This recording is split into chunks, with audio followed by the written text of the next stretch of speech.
I am greatly honored to be here as the Secretary of the Executive Committee and to welcome you to this featured session, which is going to focus on the singing part of our theme, why we sing the song, the singer, the singing.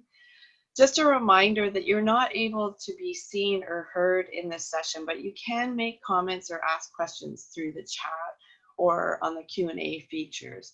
And questions will be monitored throughout the session, and then DJ is gonna he wants you to send them as we go, and then is going to leave about 15 or 20 minutes at the end to answer some questions. A word or two about DJ Bulls. DJ is a composer and arranger with almost 2 decades of ministry experience centered on worship, music, and communication. He is currently pursuing a doctorate in church music and hymnody at Southwestern Baptist Theological Seminary, where his research specialties are hymnody, congregational singing, and restoration hymnody. Through his work with Bulls Pen Music and fearlessforyou.com, his arrangements are known and sung across the United States and around the world. He's also the founder, artistic director, and conductor of the MidCities Chamber Singers, a semi-professional choral ensemble in the Dallas-Fort Worth area, and is the chair of the Timeless Hymnal Committee. So without further ado, I'm very happy to welcome DJ, who is speaking to us about resources and ideas for Cappella Sunday. All right. Thank you, Becca. Good to have everyone with us. We know we'll have folks coming and going throughout the course of our time, but it's great to be with you. Hope everyone is well and healthy wherever you are in this crazy season of life that we're all experiencing together. So we're going to be juggling some media here. So we're going to be sharing screens and other things over the course of our time together. As Becca said, I would love to have your questions as we go. And then near the end of our time together, as we see the questions, as we kind of feel how things are going, and your questions that you have will allow some time at the end. And I'll say this here as well. And let me go ahead and share the old screen. And I'm not going to put this on, full screen play. And if you have issues seeing it, just let me know and I can make it bigger for you. Singing a cappella beyond a cappella Sunday. Let me introduce my 2 colleagues who are going to be jumping in here a couple of times in the course of our presentation. Dr. Randy Gill is a professor at Lipscomb University in Nashville and a longtime composer, worship leader, works with churches, trains worship leaders. He's been a choral director at Pepperdine University and at Rochester University and at Lipscomb University, in addition to a long time working with churches. Shane Kaufman in Tulsa, Oklahoma, has been the worship minister for the Memorial Drive Church of Christ for a number of years. And both of these guys I am blessed to count as dear friends and colleagues in Fearless for You Music, which is the label, the website, the publishing moniker that the 3 of us work together with. So, we're going to just dive right in here and talk about resourcing your church for singing a cappella beyond just a cappella Sunday. I want to just give a few things by way of introduction and sort of disclaimers here on the front end. There are lots of composers and people out there who talk about and who arrange a cappella music. There are some music theorists who compose or arrange for a living. But sometimes those folks don't work in the trenches with churches and congregations Sunday after Sunday, week after week, month after month, year after year, decade after decade. And one of the things I love about Randy and Shane is all 3 of us have a deep and abiding love for the church, and we are in the trenches with so many of you every Sunday serving churches.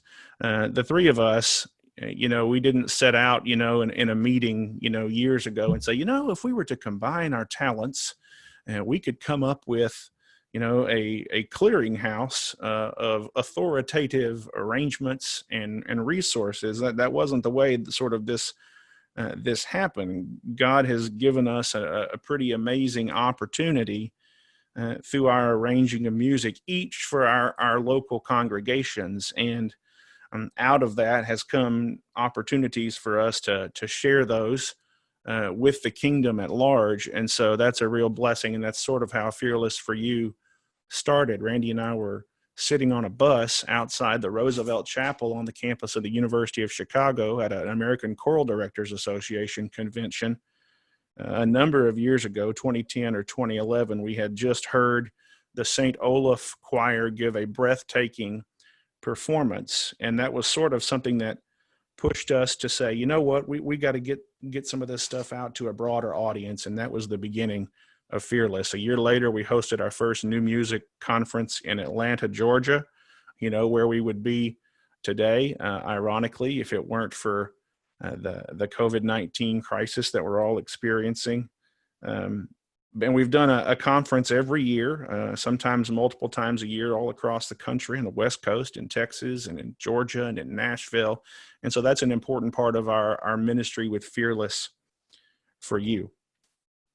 Every one of you in this session, and however many churches there are represented among us, that would be however many different styles of music and our approaches to music in worship. Each congregation that each of you represent has its own individual uniqueness, its own uniquely gifted singers and leaders and players and congregants. You have a set of talents at your place that's unlike any other congregation.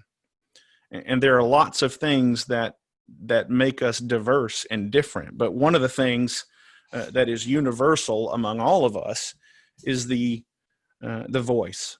Every one of our churches has voices to use. And I think that is such a beautiful picture of the unity of the body of Christ, the singing of believers. And to take that one step further, if we were to go around and have everybody play a clip of what you might identify as your unique style or the sound that is unique to your congregation, I think it would be just as unique and just as diverse, just some incredibly diverse things that represent Christ's body, the church. But our voices, for all the bounty of unique gifts and talents and sounds, every one of us has the God-given instrument of the voice, and those voices are unique as your fingerprints, right? Only you have that. Only your congregation has that unique combination of human voices, and I want to just celebrate that as we talk about this today, and we're celebrating that at this conference at large. So by way of introduction to the three of our background, I want to give just a couple of real short disclaimers, and then we'll get on with it. I have spent my entire life in churches of Christ. We come out of the Stone Campbell, or you may have heard it referred to as the American Restoration movement. We have common roots with Disciples of Christ and independent Christian churches. And I know that churches of Christ have not always done their part to participate in broader Christian conversations. We always haven't been as participatory as we like, and I know that sometimes we haven't been in fellowship with other folks as well. And there are still a fair number of our congregations that are extremely conservative when it comes to the practice that they appropriate in worship and in their theology. I also know that it only takes, one bad apple to sort of give a black eye to an entire group of people. And so I'm grateful that I have the opportunity to speak and interact with you and participate in this society on so many levels. But I hope that in our conversation today and in the other interactions maybe we've had in the past or that will come in the future, that we can mend some of those fences as being those crazy people from that tradition, the moniker that makes me crazy when people says, oh, you go to a Church of Christ, y'all are the ones who don't have any music, right? Yeah, and that makes me crazy. So I hope that we can mend some fences and be better participants in the importance of this broader Christian community. I want to come back to that phrase right there, y'all. Oh, when somebody asks you, or you encounter, or in my experience, hey, what church do you go to? Oh, you're Church of Christ. Y'all are the ones who don't have any music. That comment saddens me. It makes me mad, because I love the heritage of singing in our history. When somebody asks me that question and they make that comment, it points to how shallow some of our folks have been in how they've represented what we do in our congregations. They think it's something that can be reduced to that gross oversimplification. Oh, y'all don't have any music. Instead of thinking about a cappella singing in worship as an incredibly positive, beautiful aesthetic choice that's couched in positive scriptural light, and instead of a sort of a negative regulatory shadow. And so I want to be as positive as I can about this. But every individual church makes its own decisions, because there's no denominational hierarchy when it comes to thinking about how we sing or how our churches participate or sing a cappella. But it's such a unique opportunity for our churches, and it provides an opportunity that's so simple and so authentic in participating with just the voices. And as many of you are experiencing in your own circles, we are seeing a new generation of worshipers becoming endeared to the practice of singing a cappella. I remember hearing a couple of years ago when I heard and saw the immediate reception and embrace of this new thing called Cappella Sunday. Having been in Churches of Christ my entire life, there are things that I have taken for granted about our practice. And so it's given me an opportunity to reflect and think about what there might be to offer for a broader group of people about this practice that we've done for a long, long time. And so that is sort of all the background of what's leading into this conversation. Let me start by saying that February 21st, that's the first Sunday in Lent 2021, God willing and virus willing and lessened restrictions on singing willing, that will be the next a cappella Sunday. And so that's sort of the next big, calendar piece for when a lot of churches will think about doing something a cappella in their worship. But between now and then, what I hope that will come from our time together today is that maybe you will be encouraged or emboldened, as the case may be, to try some more a cappella practices as a regular piece of sort of the quiver from which you pull your arrows to plan worship wherever you are.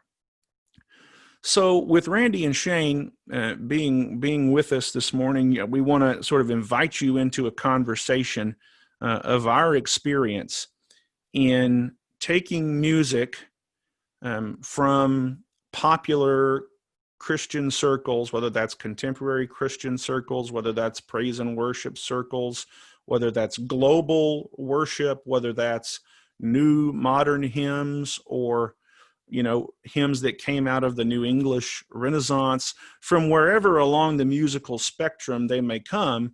The three of us and others have found ourselves in a position to do a lot of arranging and preparing music for congregations to use in their worship.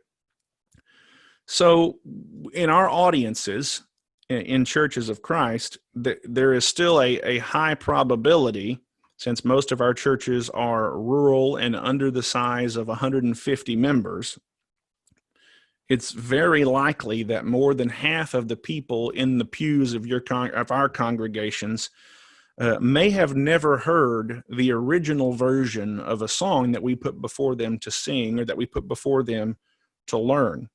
So, like, for us in the room here, when we get to the end of that first verse on a song like 10,000 Reasons, in our brain, we hear the drum with the two thumps at the end of that phrase. The congregation doesn't hear that. And so we're faced with a challenge like that of what do we do with this empty space? How do we bring in music to our churches that originated in instrumental form? And how do we make those decisions as to, is this singable? Is this a cappellable? You'll hear us use words like that. So what we've learned, and Randy and Shane, feel free to unmute here and invite you guys to join in on the conversation. Some of the questions that we ask when it comes to including a song in worship is, what are the original versions? Do they translate well from instrumental to a cappella? Is it a cappellable? Does this square peg fit in this round hole? We're faced with these challenges time and time again. Shane and Randy, let me give you guys just a quick second to reflect on congregationality and acapellability. We use those words like they're part of our normal vocabulary, don't we? Yeah, we certainly do. It's something that we think about every time we hear a new song. And inevitably somebody in the congregation will say, hey, you've got to hear this new song.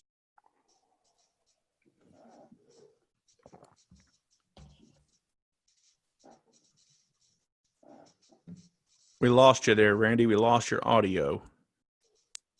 Here we go. What I was saying that. was, you'll often have somebody from the congregation come up and say, hey, I just heard this great new song by Gateway or Carrie Job or somebody like that, and we have got to be singing this in our church.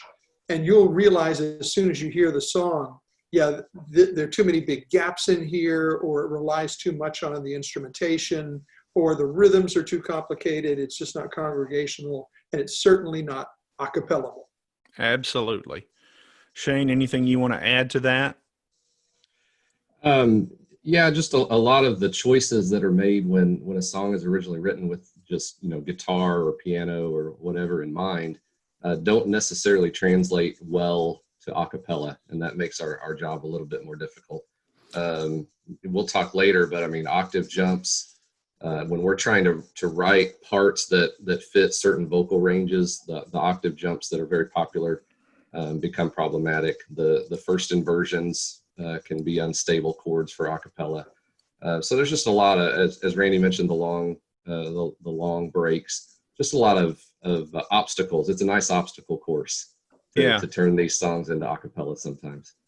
Yeah, that's absolutely right. And we're going to walk through a number of examples to talk about that as we get into a little bit later. We're also faced with the challenge of thinking, whenever we do an arrangement, we try to consider the original intent and the original integrity of a song that the composer or the original performer had. I can tell you that for me and for each of these guys, one of the things that we seek to aspire to with any arrangement we do is that you can lay that a cappella version, relatively speaking, right on top of the instrumental version, and it translates well. It's you don't want to create worship whiplash for your congregation, and it's like, well, I saw that we were singing that 10,000 Reasons song today, but did we sing that? Because what we sang in worship was nothing like what I heard on the radio,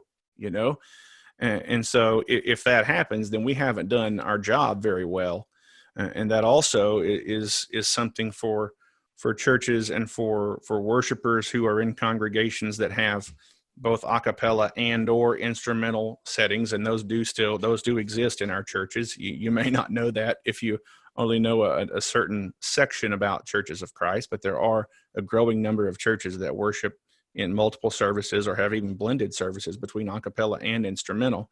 And when you have those situations, especially, you're trying to navigate the waters of, okay, how can someone who goes to both of our services sing these songs and not feel like they're singing two different, libraries or two different catalogs of songs in their worship experience? That presents some arranging challenges too, because so many contemporary songs have parallel movement in it. So you'll have a 4 chord going to a 5 chord, going to a 6 chord, and your melody is ascending. And so anybody who's ever taken theory in college is presented with the old parallel octaves and fifths dilemma. With these guys. Yeah, sometimes they'll go ahead and change the chord to solve that part writing problem. But in changing the chord, it changes the nature of the song as well. So it's a really tricky balance. It is. And you have that challenge as well as the challenge of what I call the Toad Suck Church of Christ principle. You want to make that song that you're arranging singable for the least talented singing church that exists. And there's a little tiny town in Arkansas that's called Toad Suck, and this is not a referendum on the quality of singing at if there even is one, Toad Suck Church of Christ, or whatever name you want to put there. But you want to make your song accessible to any congregation of any flavor, of any level of singing talent. And so when we're thinking about how these are voiced, how these songs are arranged for part writing, all these things we want to be accessible to anyone and everyone. And yes, Wes says he's been to Toad Suck. Maybe you can offer us a follow-up session on the quality of singing in Toad Suck, Arkansas. There's your abstract for next year, Wes. If you can still see my screen, can you guys still see the slides here? Okay. Good. I want to talk about the CCLI Top 100 for a moment. So I'm gonna scroll through these lists pretty quickly, and again, if you stay through till the end, you'll find a way. I'll send you copies of all this stuff. This is from this morning. I pulled this list down about 5 o'clock this morning because I woke up way too early thinking about everything for today and wanting to rewrite a lot of things. But we're going to look at this list, and you'll see 2 colors. You'll see a yellow color, and that represents a song that has found a unique niche in our congregations. That may be something that you would look at and think, wow, I would have never thought that would be a cappella. Maybe it's like that. But you'll also see a blue color. That blue color represents any song that has a hymnic form, roots, style, or maybe it is an actual hymn. It Is Well With My Soul is on this list. Or it could be a song that borrows music, lyrics, or even a phrase or thought from a hymn. So here's the first 40 of the top 100 as of today. And you're looking at these probably guys and gals from your perspective and thinking, okay, why does this Church of Christ whack job consider some of these songs to be hymnic in form?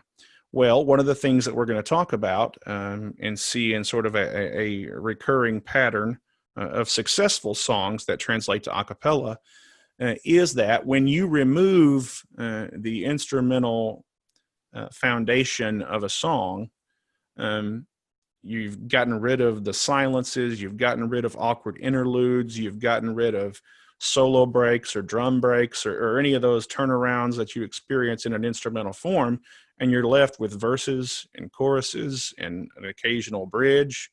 They have bridges in music still, right, guys? That's a joke. When you remove all of that stuff and you're left with the core of a song, it sounds a lot different. And so a song that might have been an anthem, for example, 10,000 Reasons, while it is still very much an anthem, it has a hymn feel in places. It's a chorus, in a verse, and it's repeated and it's somewhat strophic. And so some of these things have a hymnic feel. So Living Hope, This Is Amazing Grace, Blessed Be Your Name. Those are just 3 on these lists of this first 40 songs that have really taken off and found great use among churches and a cappella settings. And you think, okay, well, This Is Amazing Grace, that's a song with a driving rhythm, a driving bass line.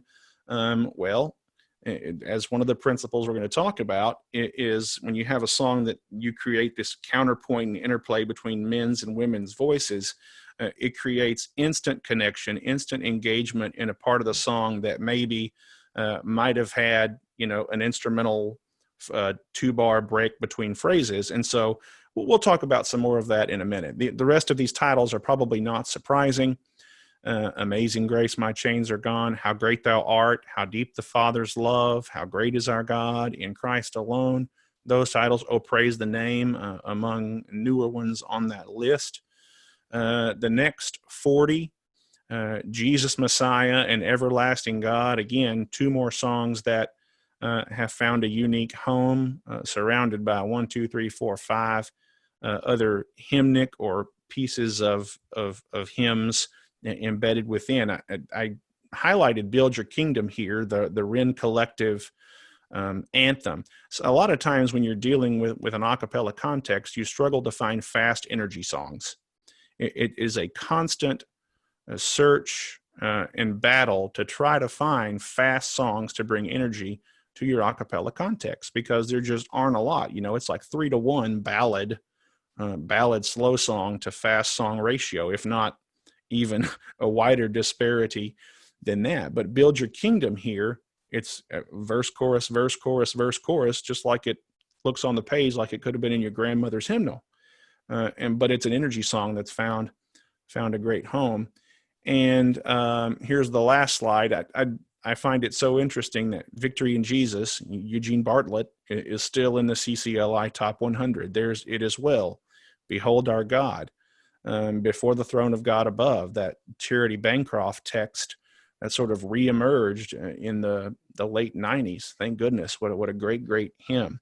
And if you're looking through this list and you look at it and some things you notice, you say, wow, number 73, really? Give Thanks from 1978 is still on the CCLI Top 100. Wow. Victory in Jesus. Wow. How Great Thou Art.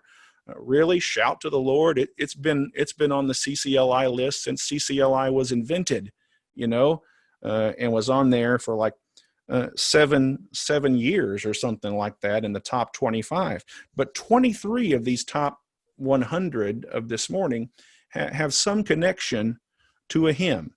Maybe it's lyrics, maybe it's melodic. I don't think that's a surprise to any of us, because we're experiencing that pendulum shift with a return to interest in hymns, to simple hymnic forms.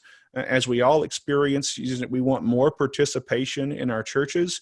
And so songwriters and this explosion of hymns we're experiencing now, from Getty, Town End, Sovereign Grace, Bob Coughlin, Jordan Coughlin, Matt Boswell, Matt Papa, Matt Merker, all of these composers are writing things that are instantly singable.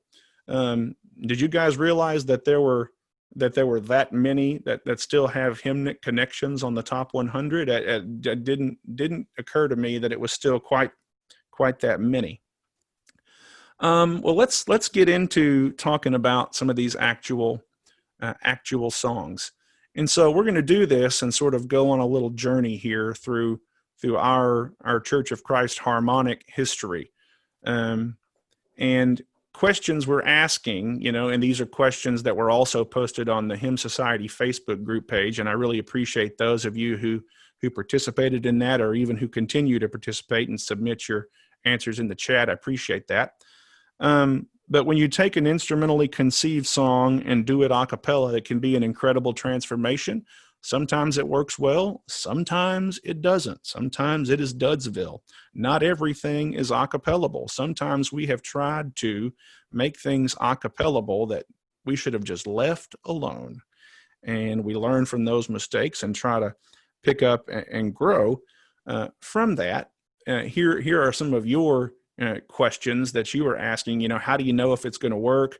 I don't want to bite off having to teach part singing. I teach 7th grade choir 5 days a week. The last thing I want to do on weekends is come in and teach my church by rote how to sing a melody. I don't want to bite that off. Or even the response of, we don't do a cappella, or what is this strange language that you speak?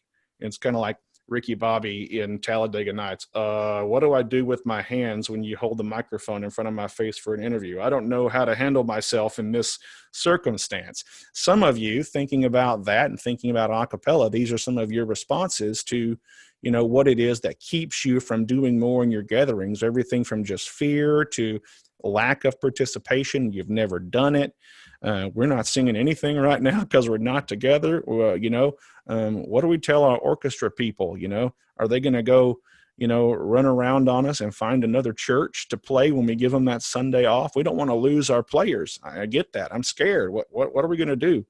And so we think about this from the beginning of our experience, and we look at sort of the history of the last 60 or 75 years, and I'm just going to kind of walk through this, kind of what's happened in our churches.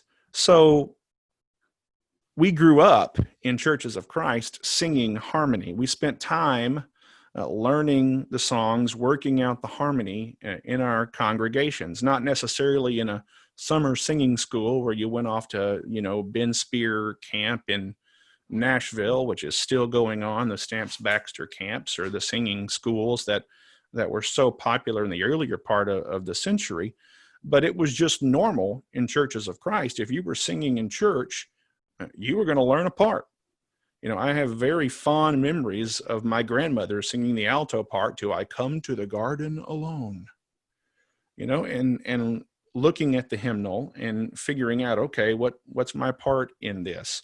Or maybe as kids, we were asked, okay, we want you to get up and lead a song. And so we have to work that out and figure out, what this means for us. But up until the 50s and 60s, probably like so many of your denominational groups, we sang out of the hymnal. And so as more and more younger groups are coming into the churches through church camp, through evangelistic campaigns, there's an influx of interest in doing something new, whether it's actual new music or discovering new ways of singing old music. It begins to come into the church, sort of paralleling some of the things that you see in the Jesus movement in the late 60s and the early 70s. Maybe that new stuff manifested itself as singing more of the gospel hymns, gospel songs initially. Maybe it was informal appropriation of Stamps Baxter songs into what had largely been, we only sing hymns. Maybe it was something like that. As the Jesus movement begins to have more and more influence as it grows, especially in and around Nashville, which was an important hub and continues to be an important hub for Christian music, there are choruses, there are short scripture songs that begin to come in. Every one of us in this session, I would bet, have been tagged in a Facebook post where someone decides that they're gonna throw this out. You've probably seen this picture. So what do you do for a living? And they paint a picture of the worship leader and 7 times 7-11 songs, saying, I write modern worship choruses. Well, they use that in a derogatory term, but in the context of the Jesus movement, these songs that have become known in some circles as 7-11 songs were intended to be simple songs that sounded a profound theological or straight from scriptural message. In a lot of instances, that's how some of these songs began. Now, sure, there are some of those duds out there that are thin theologically and thin musically, and so they have earned that moniker that's thrown out there. But in the context of the Jesus movement, it was really rooted in a desire to have profound theology and to sing scripture. And so that happens, and I say all of that to say that there was a church in Nashville, the Belmont Church of Christ. And now it's just known as Belmont Church. But out of the Belmont Church of Christ came something called the Koinonia Bookstore, and really some of the beginnings of contemporary Christian movement, contemporary Christian music movement. Amy Grant, Michael W. Smith, Brown Bannister, Chris Christian, all got their start out of that circumstance in a church that was a cappella, trying to find new things to introduce in worship to spice it up. Let me play the first of a clip to share with you. And this takes one of the oldest hymns, and I'm just going to play about a minute and a half of this. And one of the simplest things that we can do, and maybe I've not traced this, but maybe the practice of singing "Holy, Holy, Holy" and adding a voice part each time started at a place like Belmont, where there were people who just wanted to spice things up. Well, let's sing unison one verse, and let's add the altos on the second verse. Just listen to a little bit of this.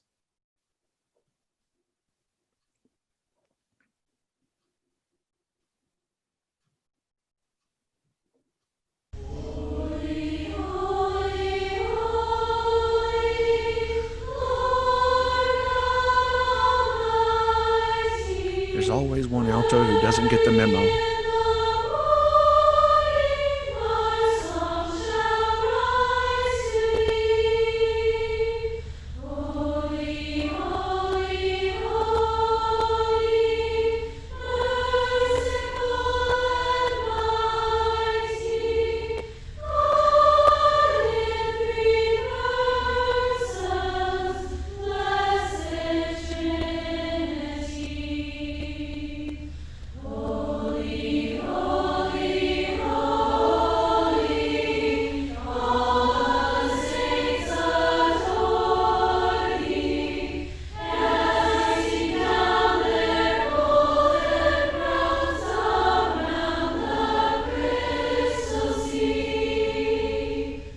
But you could see how something as simple as that, as with a hymn that we all sing in some form or fashion, becomes instantly fresh and renewed by just saying, let's add a voice part each time. And it grows and it grows and becomes something incredibly powerful.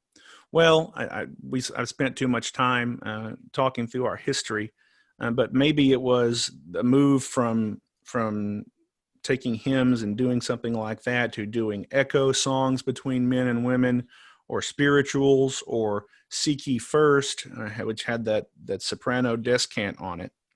But all of these things are catching fire, and new music is coming in, and churches are doing new things and new practices.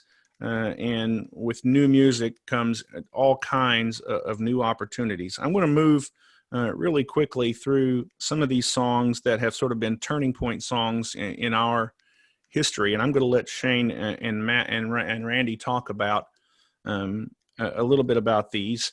I want to begin with a song by Don Thomas. This song was actually written in 1979, but it found its way into our churches in the early 90s. So I'm going to play this. Randy, why don't you talk to us a little bit about this song and how powerful it can be.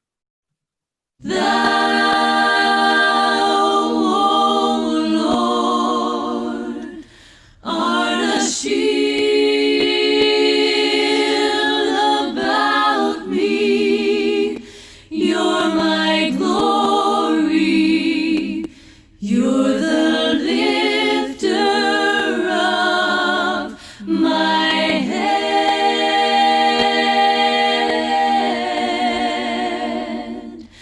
Thou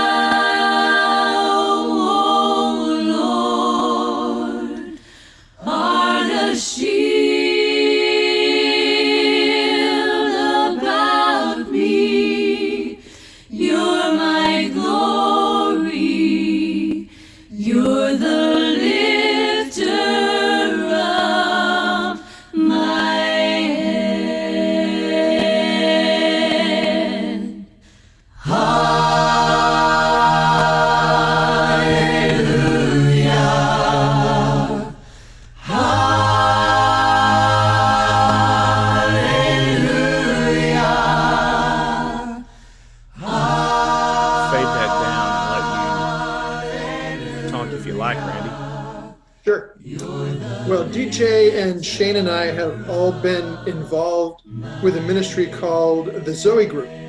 And the Zoe Group was established to provide contemporary music resources for a cappella churches. And we've done about 21 recordings. This was from the very first one in 1997. And the first time I heard it, I thought, oh, that's so simple. There's just nothing much to it. We recorded it and I kind of forgot about it. And a few months later, after the project had come out, I was leading worship at a thing in Indianapolis. And during the sound check, the team said, hey, can we sing Shield About Me? And I thought, oh, okay, well, if you want to. And there's something that happens in a cappella music that's transcendent. When people are singing together and it's done well, there's something about it that's unique to any other form of musical expression.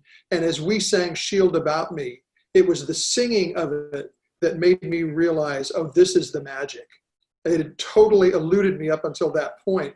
But singing it with a group of singers, you know, starting with that trio at the beginning, the SAT trio, and then when the bass come in and the chorus, there's just something emotionally that happens with that piece that I think is part of the magic of a cappella worship.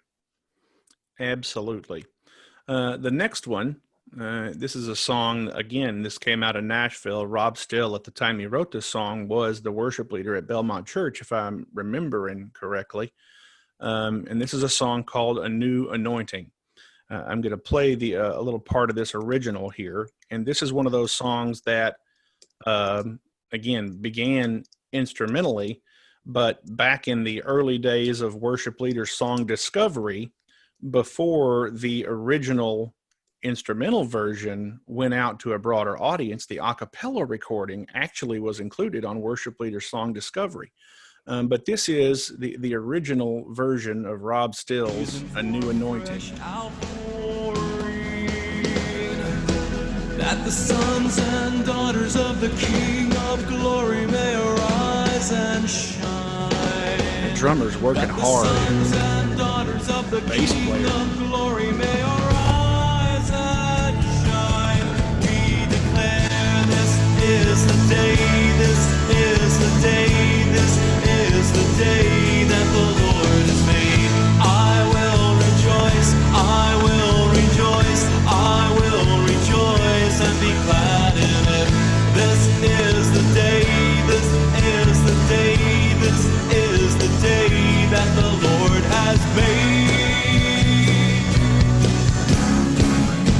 In the beginning, God created. Randy, what did you hear when they came to you and said, can we get this arranged for our next recording?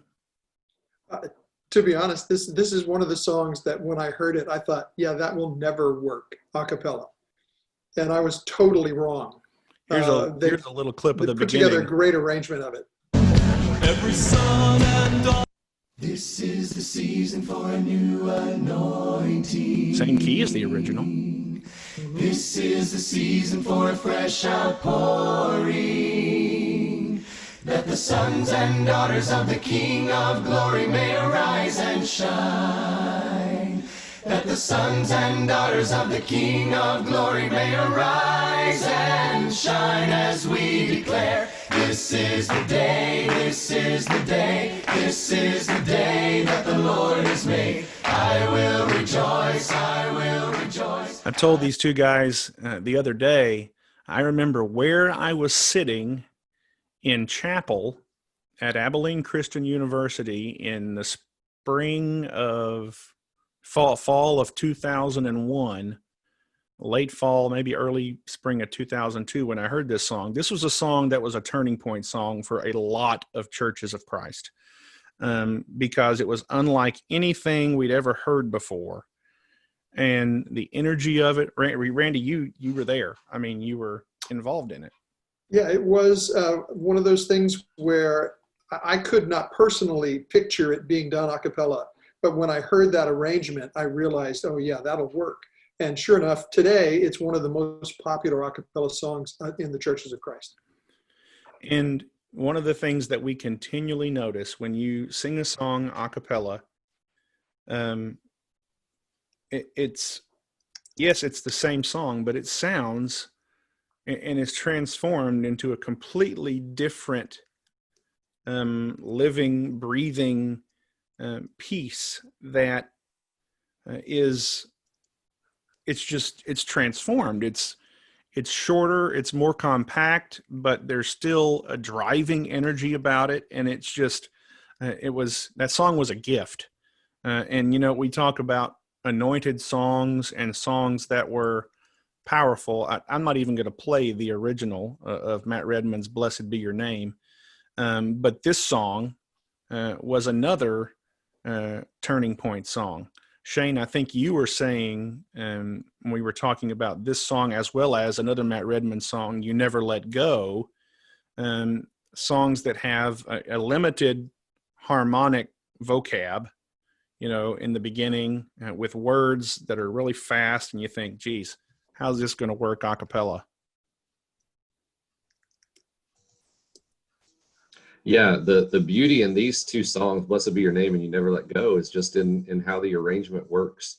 There's I don't know that we'll get to hear it when we play Blessed Be Your Name, but we pair the chorus with the bridge, with the guys on the chorus and the ladies singing the bridge at the same time, because those chord progressions match each time, and you can do that. Same with You Never Let Go, of the point, counterpoint, guy, pull girl. up that little clip. When the sun's shining down on me, when the That's verse world's 2. all as Go on. it should be. Of the Lord, blessed be your name. Blessed be the name of the Lord. Blessed be your glorious name. Here comes the bridge. Take away. Go a little bit farther there, Give DJ. and take away your name. Here we go. Give and take away. You give and take away. My heart will choose to say, Lord, blessed be your name. You give and take away. You give and take away. My heart will choose to say, Lord, blessed be your name. Blessed be the name. Instant hit. Yeah. Instant So hit. so if you're looking for hints on how to incorporate a cappella when you're not used to it, those kinds of things where you've got the guys singing this one melody that they know really well, the ladies singing this other melody they know really well, and when they fit together like that, it just creates a beautiful moment. Yeah, that counterpoint is just amazing. Every now and then, you come across, songs more recently, and we're gonna fly through some of this. And let me go ahead and say this, because I want to get to Q&A here in just a second. As we think about sort of all of these things, churches love to split up singing, and I see the two questions that have come in here. And for someone who's not a music reader, and for someone who's not used to singing parts, you say, well, how in the world are we ever going to get there?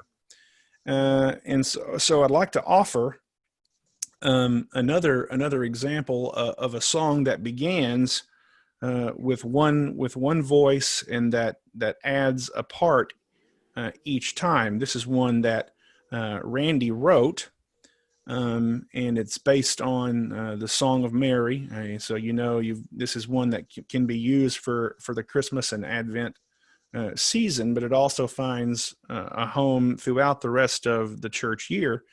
And finding ways to begin by, let's all sing one part and then let's add a part each time, and some things that's simple enough to teach with rote.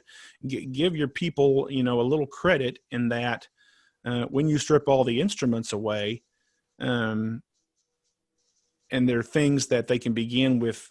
Maybe it's a hymn that you've sung all your life, like Holy, Holy, Holy, and you begin with that. But as you progress through, sort of as we've progressed in Churches of Christ, these really simple songs through more harmonically advanced or complex pieces, it takes time and practice. But this is a song that Randy wrote called the Magnificat, and I'm just going to let it play for a minute. My soul magnifies the Lord. My spirit rejoices in My Savior, my soul magnifies the Lord. My spirit rejoices in God. My soul Glory be to God the Father, and glory be to God the Son. Glory be to God the Spirit. Glory be to God. My soul magnifies the Lord. You'll notice that we are playing musical notation here. There are still a fair amount of churches that have people who are contour music readers and that they follow the shape of the line, whether they're reading, oh, well, that note on the first line is an E, or whether they're reading it with shape notes as do. They're still following the contour of the line, which helps them learn. And so a lot of churches project music notation to help their churches learn these songs, or they may use it in teaching settings or for any number of purposes. But this is one of those songs that has again caught on with great popularity because it is simple, because it is scriptural, and it's memorable. And all of those things combine to make a song that has a lasting impact.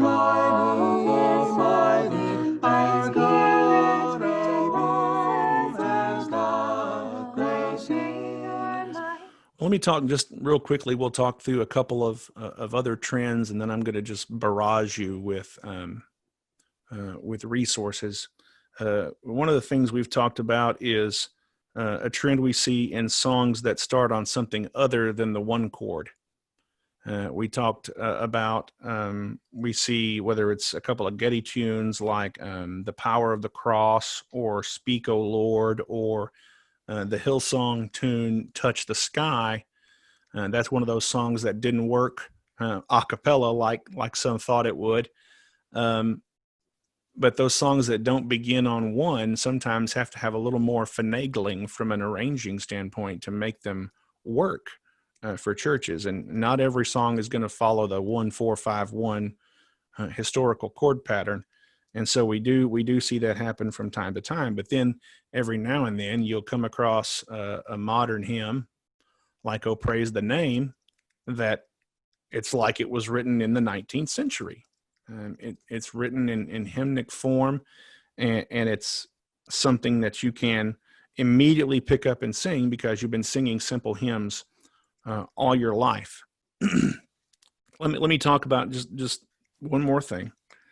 When you're planning worship in an instrumental context, sometimes you're thinking, okay, how are we going to use our 60, 75 minutes?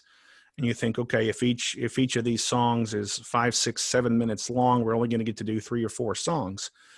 When you are singing a cappella, you've cut your song length in half.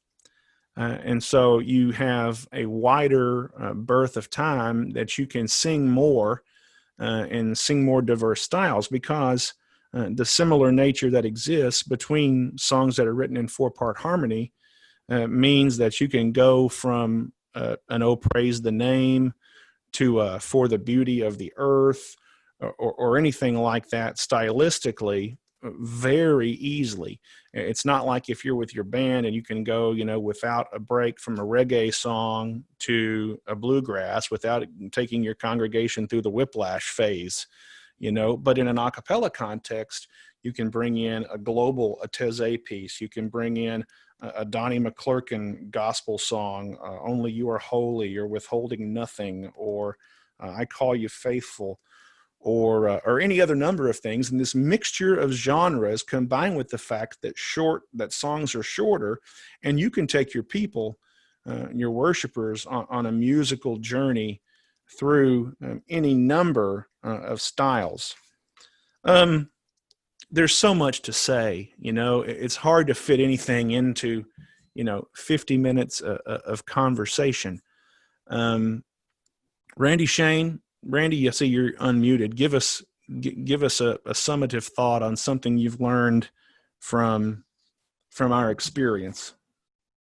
Well, I was just responding to one of the questions about I saw that.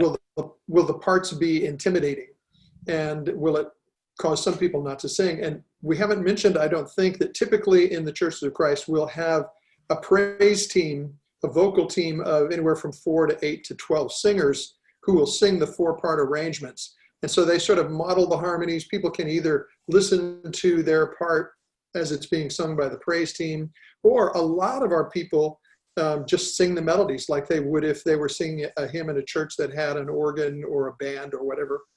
And as you can see from what we've just done, sometimes we'll project the music as well. So people who've sung in choir or who've had any musical background, even if they can't, as DJ said, follow the notes, they can sort of follow the picture and know when to sing higher or when to, but having that additional group to model and support the harmony is a really important thing. And it gives somebody a face to sing along with and a voice to hear. And it's been one of the great things that encourages participation across the board. And I was thinking, Shane, you've worked a lot with the Praise and Harmony projects, and they have some teaching tools to help congregations learn the part. You want to tell us a little bit about that? Yeah, the Acapella Company puts out Praise and Harmony. There we go at the bottom there, praiseandharmony.com and praiseandharmony.tv. And one of the unique things they'll publish a CD of 25 acapella arrangements of songs, but then there's a second CD, and of course these are available in download as well. I know I'm speaking an old language when I say CD, but they'll produce a second one that has each part somewhat isolated. So for the track, you'll hear soprano and tenor on the left side, and you'll hear alto and bass, the lower voices, on the right side. And so that allows people that want to invest the time to be able to listen and hear their part and learn it by ear. That's one of the things is there are people that read music, yes, but even the people that read music learn by ear as well. That's been my experience. And so anytime we can let people hear what it sounds like, they will pick it up that much quicker. Yeah, I was seeing if I had one of those that I could just click on really quickly. Here, this is just a quick example, if it will play.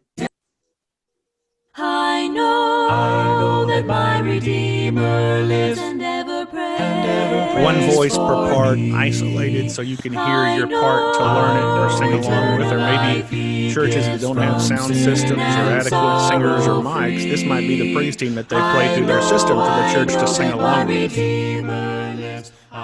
So here's what I would like to ask all of you participants to do. Send an email to djbulls@mac.com, and I'm going to send you a packet of arrangements, a bibliography and list of all these wonderful links where you can find hymns projected in 4-part voicings, new resources, hymnals. Maybe it's some books that have some things that are helpful on singing a cappella. There's Randy's book, How Hard Can It Be? That incorporates a lot of helpful principles for singing a cappella. Some of you may know the name Dave Williamson, who was a really important voice in church music, who died a few years ago. But in his book, God's Singers, there are some helpful principles for those of you who sing, whether it's with choirs or praise teams, on how to continually foster participation in your churches. There's so much to be said. It's 12:02, so I want to thank you all for being a part of our presentation, and I hope it's helpful to you, and grace and peace to you all from wherever you are to wherever you're headed. Have a blessed, what's today? Wednesday?